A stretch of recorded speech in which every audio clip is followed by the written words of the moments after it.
बिस्मिल्लाहिर्रहमानिर्रहीम। अस्सलामुअलैकुम नाज़रीन, आज की वीडियो में बात करेंगे वाशिंगटन सुंदर साहब की। नाज़रीन, वाशिंगटन सुंदर साहब आफ्टर इश्वेन अनिल कुंबले, उन्होंने तीसरा यानी जो हिंदुस्तान के एक बॉलर्स की लिस्ट आती है एज ए स्पिनर, मैं स्पिनर की बात करूँ, मैं फास्ट बॉलर्स की बात नहीं कर रहा हूँ, और ये एक उनके लिए एजाज, क्योंकि उनकी ये अभी क्रिकेट का क्या एक स्टार्ट है, एक आगाज है। आगाज ही में उन्होंने क्या किया है कि ये एक बहुत बड़ा जो है वो कारनामा सर अंजाम देखिए। सबसे पहले तीन बार यानी ये जो रिकॉर्ड है वो इश्वेन के पास है कि इश्वेन ने क्या किया नाज़रीन कि 3 मरतबा उन्होंने 10 विकेट्स हासिल किए हैं एक टेस्ट मैच में। अभी ये मैच तो बाकी है, मैं ये बात करूंगा ओवरऑल जो इन्होंने एक कारनामा सर अंजाम दिया है। इसके बाद सेकंड नंबर पर अनिल कुंबले साहब थे। ये पाकिस्तानी जो हमारे बॉलर्स हैं ये उनके लिए सबक है कि अनिल कुंबले के बाद जो मौजूदा टीम के अंदर एक ऐसा बॉलर चाहिए, वो बॉलर मिल गया है हिंदुस्तान को, स्पिनर जिसने 10 विकेट्स हासिल करके ये बता दे कि भाई मेरे अंदर भी कोई दमखम है, मेरे अंदर भी टैलेंट है और मैं अपनी जो सर्विसेज है वो अपने इस मुल्क के लिए, इस देश के लिए देने के लिए क्या हूं, तैयार हूं। तो नाज़रीन, जब इस तरह के एक प्लेयर्स का मोराल हो, मोरालिटी हो, उसके अंदर ये इबैलिटी हो, तो हम उस इबैलिटी को किसी भी सूरत ना ही मुस्तरद कर सकते, ना ही रिजेक्ट कर सकते हैं। ये हमारे अंदर कोई इस तरह का यानी बहुत से प्लेयर्स है ना, वो यार ये कहते हैं कि देखिए हम ये करेंगे वो करेंगे, यार यानी हिंदुस्तानी टीम की बैटिंग फेल हुई है, इसमें कोई शक नहीं है। हिंदुस्तान के ऊपर एक प्रेशर बिल्ट हो चुका है, वो प्रेशर होम ग्राउंड का ऑटोमेटिकली नाज़रीन, बहुत से हमने तज्जिया निगार सुने, वो कहते हैं कि होम ग्राउंड का क्या होता है, एक एज हासिल होता है। तो याद रखिए कि होम ग्राउंड का एज भी हासिल होता है, लेकिन होम ग्राउंड का एक प्रेशर भी होता है। अब बहुत से लोग पूछेंगे कि ये प्रेशर कैसा होता है। नाज़रीन, जब आप जीत के तसल्लुत के साथ चल रहे होते हैं, जब आप हारते हैं तो एक ब्रेकअप होता है, जब एक ब्रेकअप होता है तो उस चीज का जो प्रेशर है वो हमेशा आपके ऊपर पड़ता है। जब वो प्रेशर पड़ता है तो उसके जो नतीजे निकलते हैं वो नतीजे इंतहाई खतरनाक निकलते हैं, और हमने अपनी आंखों से ये जो नतीजे वो फिर आज देखा भी है। तो ये वो चीजें, और इन चीजों के ऊपर क्या करना चाहिए, अमल भी करना चाहिए, अमल होना भी चाहिए। और इस वाशिंगटन साहब के पास जो एक इबैलिटी है यानी एक बॉल कराने का हुनर है, इसको नजरअंदाज नहीं करना चाहिए। यानी अगर हिंदुस्तान यानी इस वक्त जो हिंदुस्तान के एक स्पिनर इश्वेन या जडेजा हो गई है, यानी मैं मेन जो बात करूं जो इनके इस वक्त 2 है, इन 2 के बाद इनको एक स्पिनर की क्या रहेगी, ऑलरेडी एक जरूरत रहेगी कि एक जो स्पिनर है वो लाजमी हो ताकि हिंदुस्तानी टीम को आगे लेकर वो जा सके। तो इसके लिए इनके पास ऑलरेडी ये वाशिंगटन मौजूद है।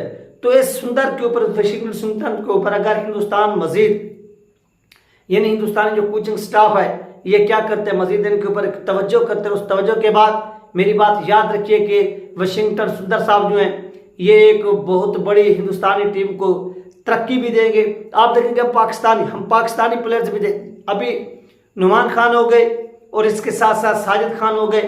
यहाँ पर हुआ क्या कि इन्होंने फर्स्ट जो ओवर होते थे न्यू बॉल्स के, इन्होंने टीम के अंदर पुट किया हुआ था शहीन शाह अफरीदी को कि शहीन ही जो है ना वो बॉलिंग करेगा, शहीन ही जो है वो बॉलिंग करेगा न्यू बॉल, और वो न्यू बॉल से में क्या करेगा, विकेट पे करके देगा, जिससे क्या होगा, हमें फायदा होगा और हम इस भरपूर फायदा उठाएंगे और उठाकर क्या करेंगे, टीम को जो है ना वो जितवा देंगे। लेकिन ऐसा नहीं हो सका और हिंदुस्तान आपको मालूम है कि नहीं जीत सका। हिंदुस्तान का नाम है पाकिस्तान, जब उसी शहीन शाह अफरीदी को न्यू गेंद के साथ ओवर्स पे ओवर्स क्या कर रही थी, पाकिस्तानी टीम भी दे रही थी, मैनेजमेंट भी दे रही थी, यानी सब लोग जो थे वो उसी की हौसला अफजाई करते कि भाई ये अच्छा खेल रहा है, ये अच्छा खेल रहा है, इसे क्या करना चाहिए, खिलाना चाहिए।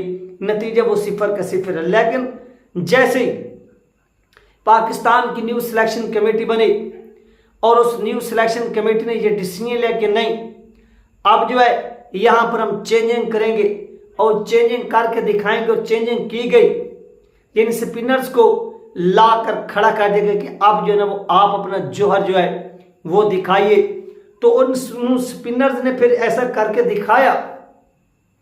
एक होता है कि स्पिनर्स आपके मायूस हो जाते हैं कि भाई फास्ट को मार पड़े कि हमें ना पड़े, और आपने देखा कि इब्रार खान जिसको पाकिस्तान ने फर्स्ट टेस्ट मैच में खिलाया अगेंस्ट न्यूजीलैंड, जिसने तकरीबन कोई 100 से ज्यादा जो थे वो रन्स दिए, और उससे महसूस हो गया कि भाई नेक्स्ट भी मुझे बहुत मार पड़ेगी, तो इन्होंने एक बहाना तराशा कि वो प्लेयर्स क्या हो गए, अनफिट हो गया, वो बीमार हो गया है। उसके बाद इन्होंने 2 स्पिनर डाले, नुमान खान और इसके साथ साथ शाहिद खान, उन्होंने अच्छे कारकर्दगी दी। इसी तरह आप देखें कि हिंदुस्तान के जो इस वक्त फास्ट बॉलर हैं वो मुकम्मल तौर पर फेल हो चुके हैं। यानी कोई पिच का ऐसा कोई वहां पर पिच बन चुकी है कि क्रिकेट का भी आज दूसरा दिन है, लेकिन एक एक इनिंग्स जो दोनों टीमें जो हैं, यानी पाकिस्तानी टीम हो गई, हिंदुस्तानी टीम हो गई, दोनों टीमें एक एक इनिंग्स खेल चुकी हैं। दोनों टीमें उनकी एक एक इनिंग्स क्या हो गया, इख्तिताम हो चुका है। और ऐसे महसूस होता है कि कल ये इस मैच के रिजल्ट निकल सकते, अगर कल ना निकला तो चौथे रोज यानी 5 रोजा टेस्ट सीरीज मैचेस चौथे दिन ही खत्म हो रहे हैं।